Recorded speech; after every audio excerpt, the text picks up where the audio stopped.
nagulat ka. Oo. Yan. Hirap! Ano yung sinasabi ko? Hello, Mega Entertainment. This is Barbie Forteza. And this is David Licauco.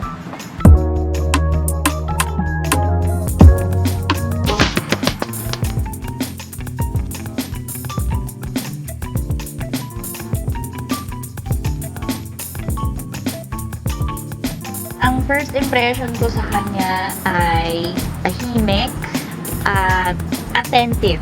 Kumbaga parang pag may nagsasalita, kahit hindi siya yung kausap, nakikinig siya, nakatingin siya, kahit na nagbibigay ng instructions si Direk pero hindi para sa kanya, nakikinig siya. First time I saw you was yung sa audition ako for your teleserye. Okay, oo. Yung meant to be. Oo nga. First audition kaya tayo, or second audition. Nakaka-intimidate, di ba? Like knowing na may si Barbie yung eksena mo. And then, you know nga, ang nangyari, ang sama nung acting ko. Kung ano Hindi ko talaga maalala. Kaya Hindi yun na, sa sobrang pangit, di mo na naalala. Hoy, pero hindi ko maalala kung anong eksaktong ginawa natin. Pero nung tinanong ako, ikaw Barbie, sa tingin mo sino ganyan? Pili kang apat. Sabi ko, parang gwapo yung matangkad na chinito. Sabi ko, kasi dapat iba't ibang nasyon, iba't ibang Ay, ano. sus. Hindi, I swear. Pero hindi ko na maalala yung acting mo nun. Oo, honest ako dun.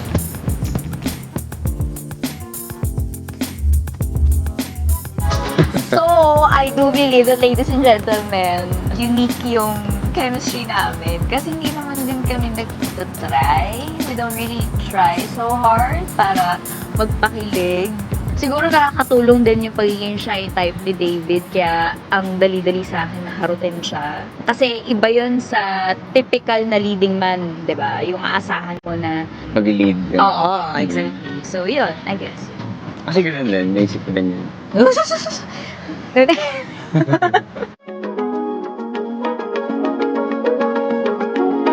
same thing na ikinainis ko sa kanya before, yung mga off na banat niya. Tapos ngayon, since kilala ko na siya, as a person, natatawa na lang ako. Kapag kunyari, ako yung kausap niya, tapos may masasabi siyang off, tatawanan ko na lang. Sabi ko, si David naman yan. O kaya pag may kausap siya, tapos naririnig ko, sabi ko, sana nagets mo ang tao. Ganun. Mga ganung moments na kahit nung close na kami, may mga ganun pa rin siya na parang, okay, sige. Na kasi sobrang honest niyang tao na minsan, alam mo, maganda naman yung intention niya of saying those things, pero hindi lang talaga maganda yung pagkaka-deliver.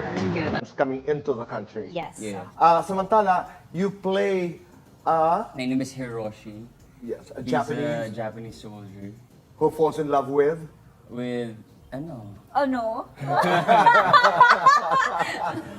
Who falls in love with. Adelina. Yes, played by. Sample nga. Alam mo, ako lang Ang pinaka na-memorize ko na line na tinate namin a week ago. Okay. Iya ako.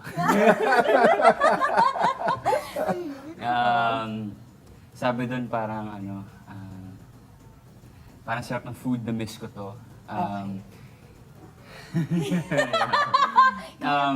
Sa rap. Hisashiburi da na. Kasan no gohanga. Tabi takatanda yun. Galing! Nice one! Beer! Abangan niyo po yan. Congratulations. I'm looking forward to this. How is it working with Sanya and Alden? Ako po, ang naka-eksena na po si Alden at saka si Sanya. Masaya kasi kahit naman first time namin magsama-samang apat sa isang proyekto, magkakaibigan naman na po kami. So, masaya kasi wala nang masyadong adjustments na nangyayari kasi kilala na namin yung isa't isa. Mas ano na lang, siguro yung focus namin yung sa character. Paano hindi makikita si Sanya at si Barbie, si Alden at si Barbie. Dapat makita nila si Adelina, si Teresita at si Eduardo. Yun po. But I want to go back a little bit. I know you auditioned for Meant to Be. Oh, yeah. To be one of the leading men of Oo. Barbie. Go back to that experience and how was it na hindi ka natanggap? How was that experience? I just remember na sinabi sa akin na nung handler ko at that time na mag-audition daw ako kasama si Barbie Forteza. And at that time, Barbie was already, like, you know, like, on top of show. Was already Barbie? Yeah, like, yeah, Oo. di ba? Sikat na siya nun. So parang medyo nakaka-intimidate naman talaga. So pagpasok ko ng, naalala ko pa, sabi kasi doon parang kailangan ng Chinese guy. And then when I got to the room, I entered the room, nakita ko si Barbie, parang nakaka-intimidate naman talaga. Ano sabi ko sa'yo? Hindi naman, parang, I mean, gets ka naman, syempre, pagod ka na, ang dami mong naka-audition. So, Okay. normal naman yun. Kahit naman siguro ako, di ba parang. Susuplada ako. Hindi naman, hindi naman. Hindi ko kasi Sabihin mo na!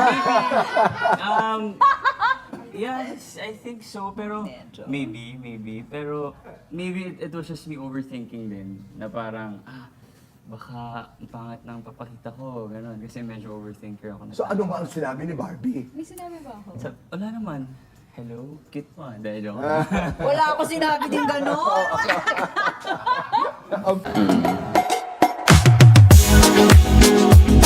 Sana naman minsan may sinasabi ako kay Barbie, tapos sasabihin niya,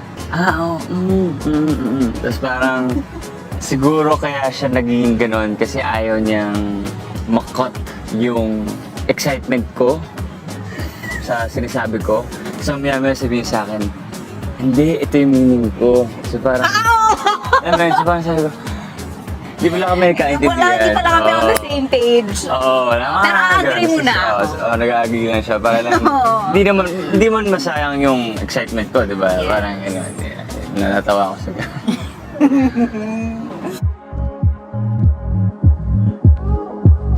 There are few on the top of my head nung nag-eksena tayo sa pelikula natin, That Kind of Love. Tapos nandun tayo sa pedestrian crossing. Orkot ng orkot si ate girl kasi ang taas-taas ng tiil. Takot. Sorry. Takot na takot si ate girl kasi kasi naka-heels, naka-heelery siya. Tapos ang haba-haba ng damit. Tatawid. Siyempre, hindi naman namin inaano-ano yung stoplight dahil may eksena kami, di ba? So pag sinabi ng director, tumawid ka, tatawid ka, prayers na lang kung makakarating ka doon sa kabilang side ng buhay. So, nung pabalik na kami, sabi ko, dali. Tapos sinawakan niya lang ako yan, ako bahala sa'yo. Gumanon siya. So, doon ka naman naramdaman yung pagka-leading man niya. Ako Maria Clara and Ibarra. Yung deadline. Continuation. Continuation. Yeah, I think gusto kong gawin yun. Big impact yung Maria Clara and Ibarra. Like, syempre for the fans na rin and also for me personally. Gusto ko yun kasi yun yung pinaka na-enjoy kong gawin. Na-enjoy ko naman lahat, pero yung pinaka.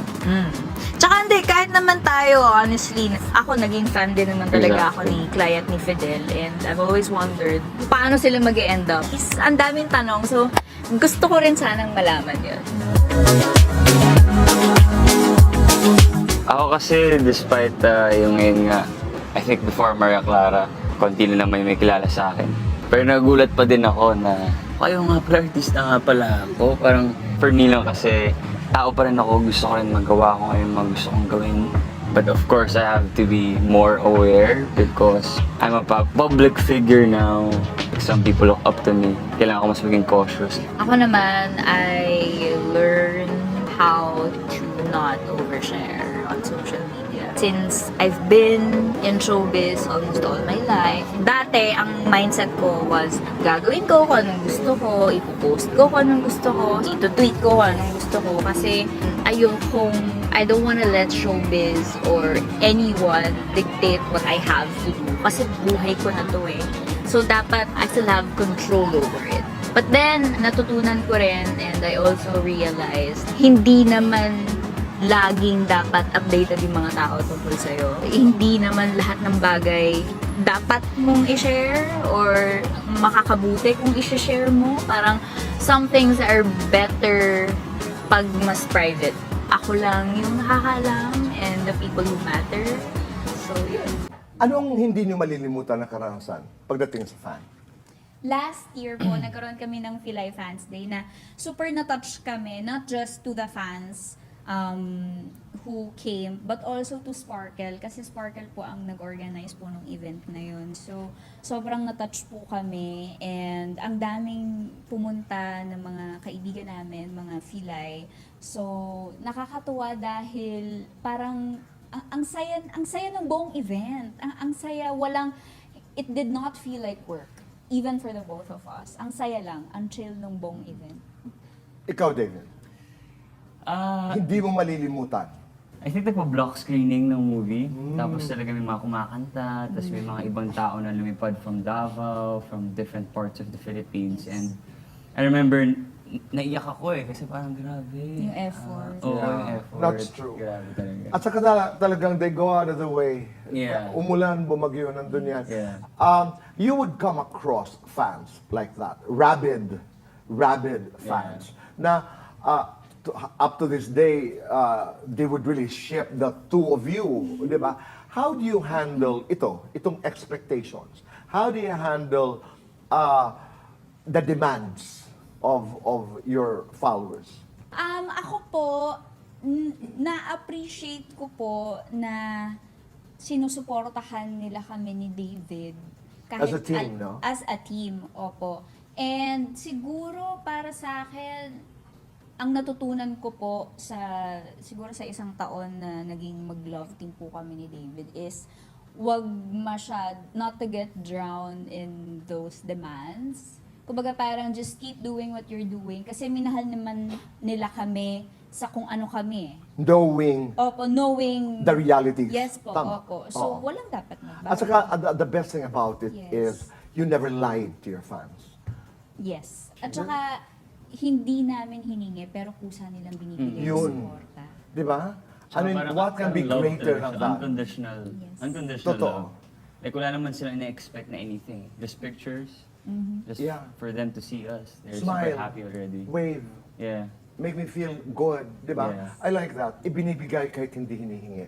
And I think that's really great. That's noble. Yeah. Di ba? Like fast talk. Naku, alam ko na yan! Alam ko na yan! Alam ko na yan! Okay.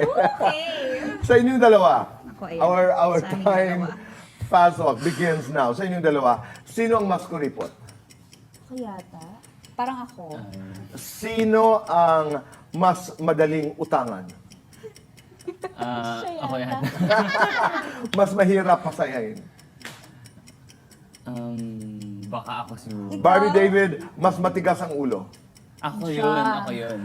Mas matagal mag-reply. Siya. Mas legit na Swiftie. Ako. Mas afford niya lang. Ang mas iyakin. Mas ako. Siya. Siguro. Ang mas mayaman. Siya. 1 to 10, Barbie. Gaano kayaman si David? 11. Uy! 1 to 10, Barbie. Gaano kabango si David? 11 din. Barbie, 1 to 10. Gaano ka-sweet si David? Hindi niya ako sinama sa Swift. Okay. 12. Okay. 12 daw. 1 to 10. Gaano ka-cute si David?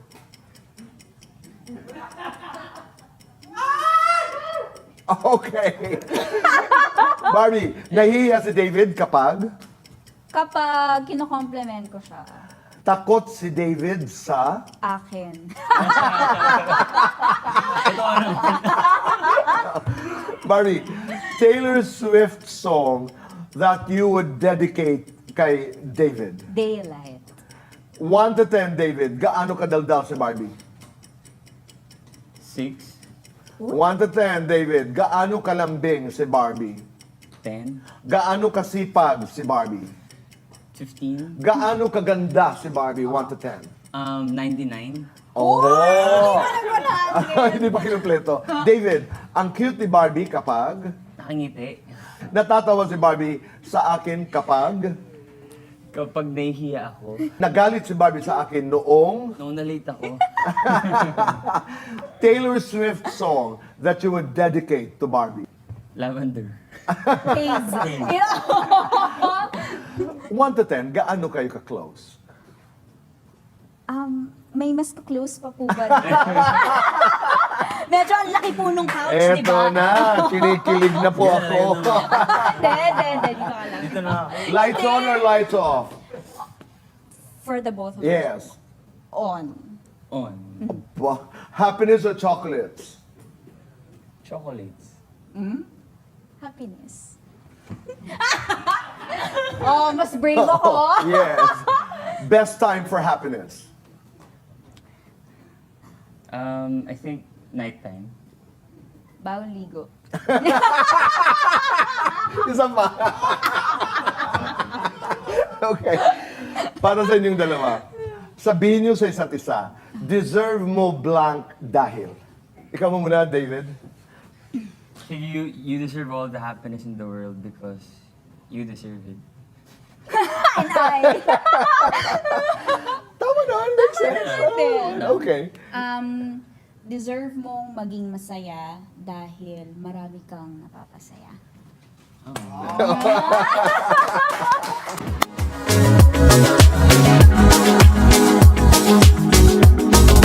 Siyempre si Barbie, very hardworking. Siguro advice ko lang, siguro to experience the world, labas-labas, diba? Yung mga hindi mo pa Social nagawa. life outside. Not necessarily social life, siguro traveling, pwede rin social life, pwede rin, alam mo yun, like parang Yeah, gets. marami pang things sa life.